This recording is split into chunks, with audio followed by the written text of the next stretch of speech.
Bago ang malawakang trilyon peso march sa linggo, mauuna ng mga lampag ang ilang transport group laban sa katiwalian sa gobyerno. 3 araw ang ikakasang tigil pasada ng isang grupo. Nakatutok si Sandra Aguinaldo. Kung hirap mag-commute ang marami tuwing rush hour, maaaring hihirap pa yan bukas na unang araw ng transport strike ng grupong Manibela. Simula yan ng alas 5 ng umaga at tatagal hanggang Biyernes, September 19. May hiwalay na transport strike din ang grupong Piston sa September 18, simula alas 5 ng umaga rin. Kung noon humingi sila ng dagdag pasahe dahil sa pagtaas ng presyo ng langis, ngayon linggo, ang pinoprotesta nila ay ang katiwalian sa gobyerno. May value added tax na tayo na 12%. Hindi pa ba sila kontento dito?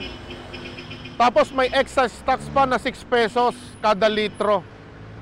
Tapos napupunta lang pala sa korupsyon, napupunta sa luho ng mga kontraktor, ng mga taga-DPWH, ng mga district engineers. Humihingi po kami ng paumanhin sa ating mga mahal na mananakay. At the end of the day, para din po sa ating lahat ito. Hindi nila nararamdaman yung pagbalik ng mga counterpart sa gobyerno na dapat sana'y bumabalik sa mga driver sa anyo ng mga benepisyo, serbisyo, subalit tinanakaw lang ito at binubulsa ng mga tiwaling mga politiko. May libreng sakay naman ang gobyerno sa mga araw ng strike.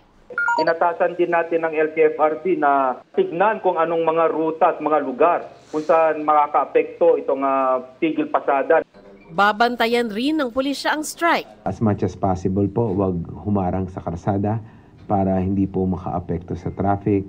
At sana po, pagkatapos po ng rally ay tumulong sa amin na maglinis po ng mga kalat na maiiwan. So, sana po maging peaceful po yung ating mga rallies at asahan niyo po na magde-deploy kami ng sufficient personnel para po i-manage yung traffic. Isang paaralan na ang humimok sa mga guro nito na mag-asynchronous modes of learning muna mula September 17 hanggang 19.